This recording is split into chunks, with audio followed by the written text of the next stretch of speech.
নমস্কার বন্ধুরা, বাঙালি গৃহকথা চ্যানেলে সবাইকে স্বাগত। নিরামিষ আলু পুরি রেসিপি তোমাদের সঙ্গে শেয়ার করব। এইভাবে তোমরাও একবার বানিয়ে দেখো, দারুণ সুস্বাদু হবে। নিরামিষ দিনে এই রেসিপিটি বানাতে পারো, বা রাতের খাবারের জন্য রাখতে পারো, সকালের ব্রেকফাস্টের জন্যও রাখতে পারো। কতটা ক্রিস্পি হয়েছে আওয়াজ শুনে বুঝতে পারছো, আর কতটা ফুলকো ফুলকো হয়েছে দেখো। তোমরাও একবার ট্রাই করো। চলো রেসিপিটি দেখে নেওয়া যাক। আমি বড় বাটির 1 বাটি ময়দা নিয়েছি, ওজনে 700 গ্রাম। 1 চামচ চিনি নিলাম, পরিমাণ মতো লবণ, 1 চামচ কালো জিরে, 1 চামচ জোয়ান, আর 4 চামচ ঘি। আমি এখানে ঘি দিয়েই ময়ামটা দিলাম, তোমরা সাদা তেলেও ময়ামটা দিতে পারো। এইভাবে মুঠো করলে যখন মুঠো হয়ে যাচ্ছে বুঝতে পারবো, তখন জানবো ময়ামটা আমার কমপ্লিট হয়েছে। খুব ভালো করে ময়াম দেওয়া হয়ে গেছে। নর্মাল জলে যেমন রুটি বা পরোটা বানাই সেই রকমই ডো বানিয়ে নিতে হবে। অল্প অল্প করে জল দিয়ে ডোটা বানিয়ে নেব। বেশি শক্তও হবে না, আবার বেশি নরমও করা যাবে না। এইভাবে আমি ডোটা বানিয়ে নিলাম। এবার উপর থেকে একটু সাদা তেল দিয়ে রেস্টে রেখে দেব 15 থেকে 20 মিনিট।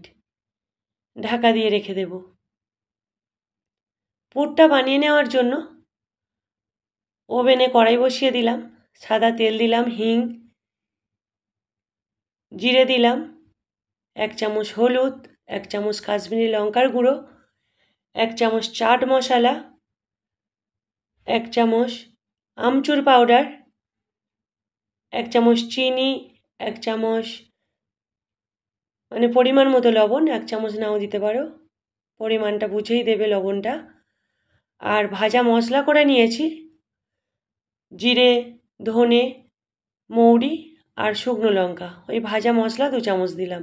সিদ্ধ করে রাখা আলু হাত দিয়ে চিপে এইভাবে দিয়ে মশলার সাথে কষিয়ে নেব। নিরামিষ রেসিপি টেস্ট বাড়ানোর জন্য মটর সিদ্ধ দিলাম, আর 50 গ্রামের মতো চীনাবাদাম ভাজা ক্র্যাশ করে দিলাম। টেস্টটা অনেকটা বেড়ে যাবে। এইভাবে তোমরাও একবার ট্রাই করে দেখো। এইভাবে একটু শুকনো শুকনো করে নেব।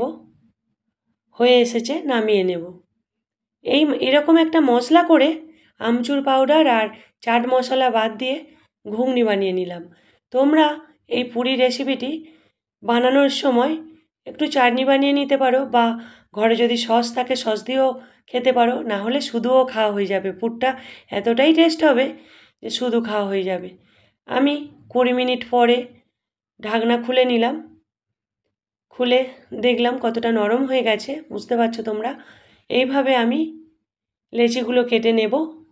সবগুলোর লেচি কাটার পর হাত দিয়ে এইভাবে চিপে চিপে প্লেন করে নেব।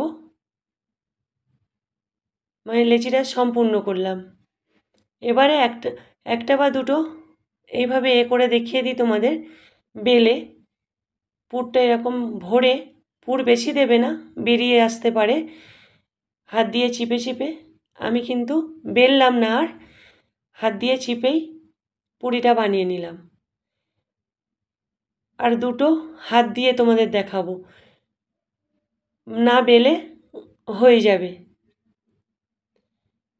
খুব চিপে চিপে মুখটা কিন্তু বন্ধ করতে হবে, না হলে ভাজার সময় বেরিয়ে যেতে পারে। হাত দিয়ে চিপে এইভাবে আমি পুরগুলো ভরে নিলাম।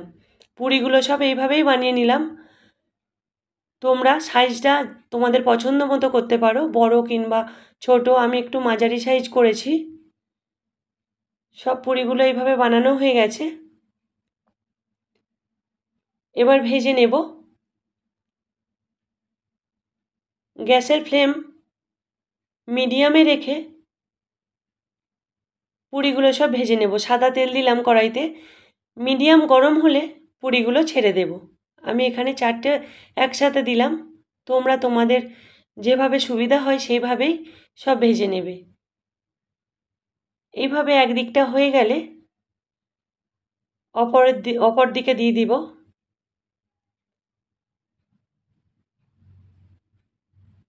এইভাবে উল্টে পাল্টে সব ভেজে নেব।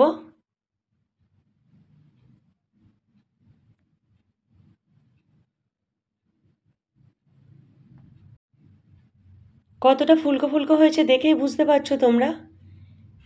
এইভাবে আমি একে একে সব পুরিগুলো ভেজে নেব।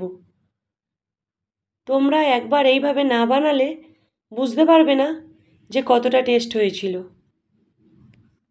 যেমন মুচমুচে হয়েছে তেমনই ফুলকো ফুলকো হয়েছে, প্রত্যেকটা পুরি সুন্দর হয়েছে, একটাও ভেঙে যায়নি বা কিছু হয়নি। এইভাবেই রেসিপিটি ফলো করে তোমরাও একবার বানিয়ে দেখো। সব পুরিগুলো ভাজা হয়ে গেছে, দেখো কতটা ফুলকো হয়েছে। আর যে ঘুগনিটা বানিয়েছিলাম ঘুগনির সাথে পরিবেশন করব। পুরিটা এমনিতেই যা টেস্ট হয়েছে শুধু খাওয়া হয়ে যাবে। একবার এইভাবে বন্ধুরা বানিয়ে দেখো, সকলে খুব খুশি হয়ে যাবে, কথা দিলাম। দারুণ টেস্টি হয়েছিল এই নিরামিষ পুরিটা। দেখো কতটা ক্রিস্পি হয়েছে, একটা ভেঙে দেখালাম। সবাইকে অনেক ধন্যবাদ।